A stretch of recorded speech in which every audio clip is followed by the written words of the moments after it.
ಆಚಿ ಮಸಾಲ ಎಂತ ಅಡಿಗೆಯ ರುಚಿಯಾಗೋ ರಹಸ್ಯವು 20 ರೂಪಾಯಿ. ಬಾಲ ಈಗ ನಾವು ನಿಮಗೆ ಪ್ರಶ್ನೆ ಕೊಟ್ಟಿದ್ದೇವೆ. ಬಹಳಷ್ಟು ಇವತ್ತು ವಸ್ತುಗಳನ್ನು ಕೂಡ ಮತ್ತು ಆಹಾರ ಪದಾರ್ಥಗಳನ್ನು ಕೂಡ ಇವತ್ತು ಸೀಸ್ ಮಾಡಿದ್ದೇವೆ. ಆದ ಕಾರಣ ಮುಂದಿನ ದಿನಗಳಲ್ಲಿ ಇದನ್ನು ಇನ್ನಷ್ಟು ತಳಮಟ್ಟಕ್ಕೆ ತೆಕ್ಕೊಂಡು ಹೋಗುವ ಉದ್ದೇಶ ಕೂಡ ನಮಗೆ ಇದೆ.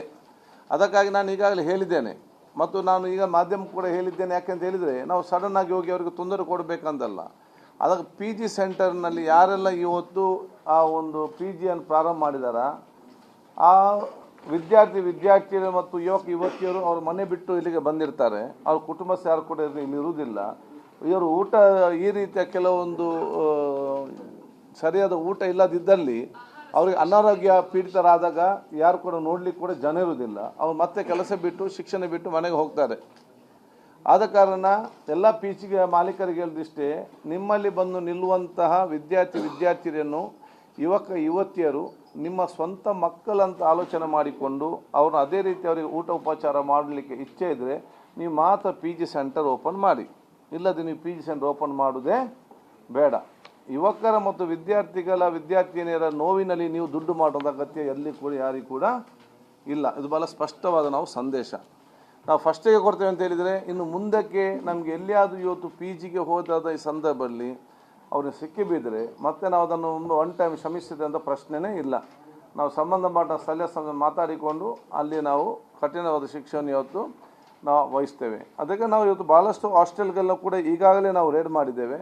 ಇನ್ನು ಮುಂದೆ ಕೂಡ private hostels also, private education institution also, government education institution also, ಬರೀ ಸರ್ಕಾರಿ ಹಾಸ್ಟೆಲ್ ಮಾತ್ರ ಅಲ್ಲ, ಪ್ರೈವೇಟ್ ಹಾಸ್ಟೆಲ್ ಕೂಡ ನಾವು ಅದನ್ನು ಮಾಡಬೇಕಂತ ಇಚ್ಛೆ ಇದೆ. ಅದು ಜೊತೆ ನಮ್ಮ bus stand, public bus stand catering ಇರ್ತದೆ, ಮದುವೆಗೆ ಕೇಟರಿಂಗ್ ಮಾಡುವಂಥ ಸೆಂಟರ್ಸ್ ಇರ್ತದೆ. ಇದೆಲ್ಲ ಕೂಡ ಅವರವರು ಇದ್ದದ್ದನ್ನು ಈಗಲೇ ರೆಕ್ಟಿಫೈ ಮಾಡಿಕೊಂಡು ಇವತ್ತು ಹೋಗುವಂಥ ವಿಚಾರ ಕೂಡ ಇವತ್ತು ಆಗಬೇಕು. ನಾವು ಬಹುಶಃ ಸೆಕ್ರೆಟರಿ ಮತ್ತು ಕಮಿಷನ್ ನಾವು ಕುರಿತು ಚರ್ಚೆ ಮಾಡಿದ್ದೇವೆ. ಎಲ್ಲ ಹಂತದಲ್ಲಿ ಕೂಡ ನಾವು ಪ್ರಯತ್ನ ಮಾಡುವಾಗ ನಾವು ಬಹುಶಃ ರೈಲ್ವೇಲಿ ಬರುವಂಥ ಕ್ಯಾಂಟೀನ್ ಏನಿದೆಯಾ, ಆ ರೈಲ್ವೆ ಕ್ಯಾಂಟೀನ್ನ ಜೊತೆಯಲ್ಲಿ ಬಹುಶಃ ಫ್ಲೈಟ್ನಲ್ಲಿ ಏನಿದು ಹೋಗುವಾಗ ಇವತ್ತು ಊಟೋಪಚಾರ ಕೊಡ್ತಾರೆ, ಇದನ್ನು ಕೂಡ ನಾವು ಟೆಸ್ಟ್ ಮಾಡಿಸಬೇಕು ಅಂತ ಹೇಳಿಕೊಂಡು ನಾನು ಈಗಾಗಲೇ ಸೂಚನೆ ಕೊಟ್ಟಿದ್ದೇವೆ. ಇದು ಯಾಕೆಂದರೆ ಎಲ್ಲ ಆಲ್ ಸೆಕ್ಷನ್ ಆಫ್ ಆ ಯಾವ್ಯಾವ ಪ್ರದೇಶದಲ್ಲಿ ಏನೇನು ಊಟ ಉಪಚಾರ ಕೊಡಲಾಗ್ತದೆಯಾ ಅದನ್ನೆಲ್ಲ ಕೂಡ ನಾವಿವತ್ತು ಡಿಪಾರ್ಟ್ಮೆಂಟ್ ಮುಖಾಂತರ ನಾವು ಇವತ್ತು ಗಣನೆಗೆ ನಾವಿವತ್ತು ತಗೊಳ್ತೇವೆ. ಬಹುಶಃ ಇದಕ್ಕಾಗಿ ನಿಮ್ಮೆಲ್ಲರ ಸಹಕಾರ ಇರಲಿ ಅಂತ ಹೇಳಲಿಕ್ಕೆ ನಾನು ಇವತ್ತು ಬಯಸುವಂಥದ್ದು. ಈಗ ಕೆಲವೊಂದು we have to work as a team, national level ಮತ್ತು ಸ್ಟೇಟ್ ಲೆವೆಲ್. ಬೇರೆ ಬೇರೆ ರಾಜ್ಯಗಳಲ್ಲಿ ಬೇರೆ ಬೆಸ್ಟ್ ಪ್ರಾಕ್ಟೀಸಸ್ ಇದೆ. ಈಗ ಒಂದೊಂದು ರಾಜ್ಯ ಒಂದೊಂದು ಪರಿಸ್ಥಿತಿ ಇದೆ. ನಮ್ಮಲ್ಲಿ ನಾವಿವತ್ತು ನಮ್ಮ ಪನ್ನೀರ್ ಅನೋಲಕ್ ಪನ್ನೀರ್ ನಮ್ಮ ಎಲ್ಲಿ ಕೂಡ ಇಲ್ಲ ರೇಡ್ ಮಾಡಿದಾಗ, ಅಂದರೆ ಅಲ್ಲಿ ಜಾಸ್ತಿ ಅದನ್ನು ಉಪಯೋಗ ಮಾಡ್ತಾರೆ, ಅಲ್ಲಿ ಇದು ಬಂದಿದೆ. ಅದು ನಾವು ಇಲ್ಲಿ ಕೂಡ ಆದೇಶವನ್ನು ನಾವು ಮಾಡ್ತೇವೆ. ಸೊ ನಮಗೆ ನ್ಯಾಷನಲ್ ಲೆವೆಲಲ್ಲಾಗಿ ಒಂದು ಬೆಸ್ಟ್ ಪ್ರಾಕ್ಟೀಸಸ್ ಒಂದು ಟೀಮ್ ನಾವು ಸೆಟ್ ಮಾಡಿ ಬಂದ ಉದ್ದೇಶ ಇದೆ.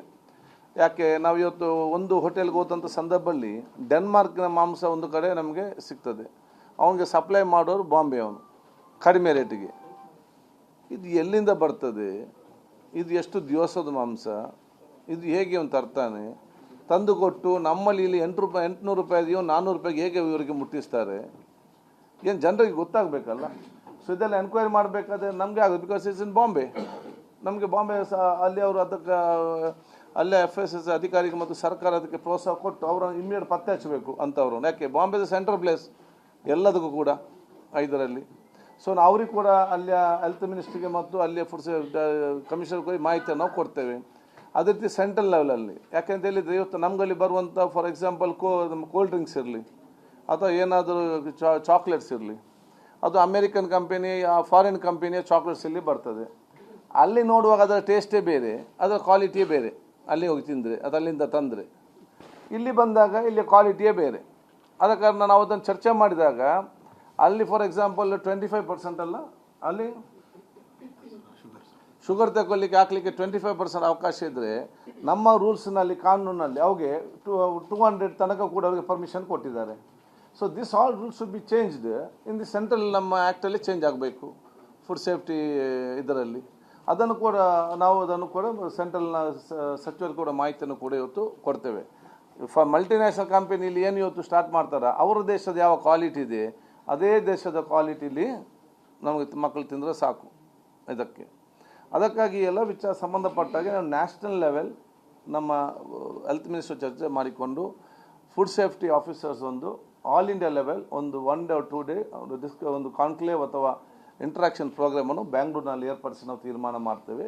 ಅದನ್ನು ಮುಂದಿನ ದಿನಗಳಲ್ಲಿ ಅದನ್ನು ಸಮ್ಮಿಸಲಿಟ್ಟು all India food safety officers conference ಇಲ್ಲಿ ಮಾಡಲಿಕ್ಕೆ ಬಹುಶಃ ನಾವು ಸೆಂಟ್ರಲ್ ಹೆಲ್ತ್ ಮಿನಿಸ್ಟರ್ ಪರ್ಮಿಷನ್ ಕೂಡ ನಾವು ತಗೊಂಡು ಎಲ್ಲ ರಾಜ್ಯದ ಹೆಲ್ತ್ ಮಿನಿಸ್ಟರ್ ಸಹಕಾರ ಕೊಟ್ಟು ತಗೊಂಡು ಬಹುಶಃ ಮಾನ್ಯ ಮುಖ್ಯಮಂತ್ರಿಗಳು ಅದಕ್ಕೆ ಪ್ರೋತ್ಸಾಹ ಸಹಕಾರ ಕೊಟ್ಟಿದ್ದ ಹೇಳಲಿಕ್ಕೆ ನಾನು ಇವತ್ತು ಬಯಸ್ತೇನೆ.